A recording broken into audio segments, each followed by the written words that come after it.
بعض موقعوں پر نماز کے صحیح ہونے کے لیے سجدہ سہو کرنا ضروری ہوتا ہے، لیکن سوال یہ ہے کہ سجدہ سہو کب کرتے ہیں اور سجدہ سہو کا طریقہ کیا ہے؟ آئیے اس ویڈیو میں دیکھتے ہیں۔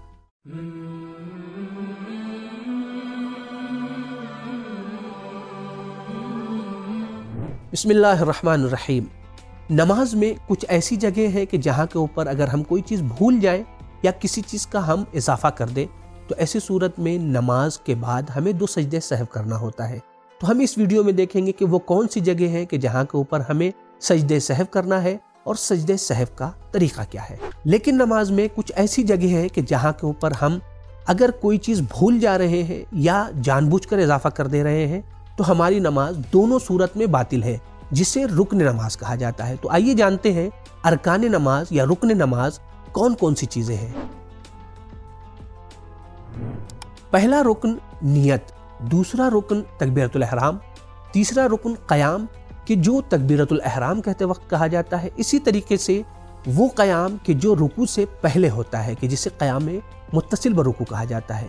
چوتھا رکن رکوع ہے اور پانچواں رکن ایک رکعت کے دونوں سجدے ہیں کہ ان میں سے اگر کسی ایک کو بھی ہم بھول جا رہے ہیں یا جان بوجھ کر اضافہ کر دے رہے ہیں ہماری نماز باطل ہے۔ آئیے ان جگہوں کے بارے میں جانتے ہیں جہاں پر ہمیں سجدہ سہو کرنا ہوگا۔ آیت اللہ سستانی حفظہ اللہ کے فتوے کے مطابق 2 جگہ ایسی ہیں کہ جہاں کے اوپر سجدہ سہو کرنا واجب ہے اور 3 جگہیں ایسی ہیں کہ جہاں کے اوپر احتیاط واجب کے بنا کے اوپر سجدہ سہو کرنا چاہیے۔ وہ 2 جگہیں جہاں پر سجدہ سہو کرنا واجب ہے، سب سے پہلا موقع ہے جب انسان تشہد بھول جائے، اور دوسرا موقع کہ جب انسان کو 4 اور 5 رکعتی نماز کے درمیان میں شک ہو۔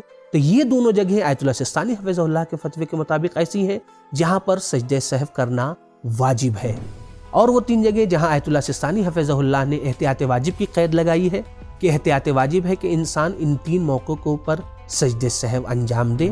ان میں سب سے پہلا موقع یہ ہے کہ انسان اگر بیجا کلام کر لے، بھولے سے کوئی گفتگو کر لے، یا انسان کو اتنا معلوم ہے کہ ہم نے نماز میں کوئی کمی یا کوئی زیادتی کر دی اور ہماری نماز صحیح بھی ہے لیکن یقین نہیں ہے کہ کیا چیز ہم نے کم کی ہے، تو یہاں کے اوپر بھی احتیاط واجب یہ ہے کہ ہم سجدہ سہو کریں۔ اور آخری اور تیسرا موقع یہ ہے کہ جب انسان بیجا سلام پڑھ دے، یعنی وہ جگہ جہاں پر سلام کی جگہ نہیں تھی، مثلا پہلی رکعت میں ہم سلام پڑھ دیں، تو ایسی صورت میں احتیاط واجب یہ ہے کہ سجدہ سہو کیا جائے۔ لیکن آیت اللہ خامنئی حفظہ اللہ کے نزدیک 3 موقع ایسا ہے جہاں پر سجدہ سہو کرنا واجب ہے اور 2 موقع ایسا ہے جہاں پر احتیاط واجب کی بنا کے اوپر سجدہ سہو کرنا چاہیے۔ وہ 3 جگہ جہاں پر سجدہ سہو کرنا واجب ہے، ان میں سب سے پہلی جگہ یہ ہے کہ انسان بھولے سے کوئی گفتگو کر لے، دوسری جگہ یہ ہے کہ اگر انسان ایک سجدہ بھول جائے، تیسری جگہ یہ ہے کہ انسان 4 رکعتی نماز میں چوتھی رکعت کے دوسرے سجدے کے بعد یہ شک کرے کہ ہم نے 4 رکعت نماز پڑھی ہے یا 5 رکعت۔ تو یہ 3 وہ مقام ہے کہ جہاں کے اوپر آیت اللہ خامنئی حفظہ اللہ کہتے ہیں کہ آپ پر سجدہ سہو کرنا لازم ہے، اور وہ 2 جگہ جہاں احتیاط واجب کی بنا کے اوپر سجدہ سہو کرنا چاہیے، پہلا موقع یہ ہے کہ انسان تشہد بھول جائے، اور دوسرا موقع یہ ہے کہ جب انسان بیجا سلام پڑھ لے، مثلا پہلی رکعت میں سلام پڑھ لے۔ ایک بہت اہم سوال جو پیش آتا ہے وہ یہ کہ اگر کوئی انسان نماز کے فوراً بعد سجدہ سہو نہ بجا لائے تو کیا حکم ہے؟ یعنی کیا اس نے گناہ کیا؟ اس کا سجدہ سہو ہوگا نہیں ہوگا؟ کیا حکم ہے؟ آئیے اس سوال کا جواب جانتے ہیں۔ اگر نماز گزار نماز کے فوراً بعد سجدہ سہو انجام نہ دے تو اس نے گناہ کیا ہے، اور احتیاط لازم کی بنا کے اوپر اسے جتنا جلدی ہو سکے سجدہ سہو انجام دینا چاہیے۔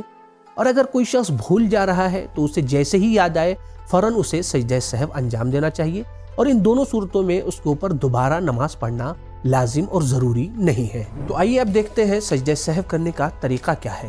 سجدہ سہو کا طریقہ یہ ہے کہ انسان نماز کو ختم کرے، ختم کرنے کے فوراً بعد نیت کرے، یعنی دل میں فقط ارادہ کافی ہے، ضروری نہیں کہ ہم زبان سے ادا کریں، بلکہ فقط ارادہ کریں کہ فلاں غلطی کی بنا کے اوپر، فلاں بھول کی بنا کے اوپر سجدہ سہو کرتا ہوں میں قربت اللہ۔ اور پھر اس کے بعد سے جس طریقے سے آپ اس ویڈیو میں دیکھ سکتے ہیں کہ نماز ختم کی محمد بھائی نے اور فوراً انہوں نے نیت کی، نیت کرنے کے بعد سجدے میں جا رہے ہیں، سجدے میں گئے۔ سجدے میں جو ذکر پڑھنا ہے وہ سب سے اہم ہے کہ سجدے میں ذکر پڑھنا ہے بسم اللہ و باللہ السلام علیکہ ایھا النبی ورحمۃ اللہ وبرکاتہ۔ اور ضروری نہیں ہے کہ اس ذکر کو پڑھائی جائے، بلکہ اس کی جگہ کوئی دوسرا ذکر بھی، جیسے سبحان اللہ پڑھ لیں، سبحان ربی الاعلیٰ و بحمدہ پڑھ لیں، کچھ بھی کوئی بھی ذکر کہ جو آپ کو یاد ہے وہ پڑھ سکتے ہیں۔ پہلا سجدہ آپ نے انجام دیا، اسی طریقے سے دوسرا سجدہ بھی آپ کو انجام دینا ہے. دوسرا سجدہ انجام دیا, اس میں بھی وہی ذکر پڑھنا ہے, یا جو ذکر آپ کو یاد ہے وہ پڑھ سکتے ہیں.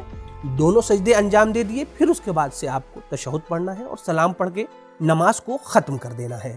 تو یہ آسان طریقہ ہے سجدے سہو کا. امید کرتے ہیں کہ یہ ویڈیو آپ کے لیے مفید ثابت رہی ہوگی اور آپ کو پسند آئی ہوگی.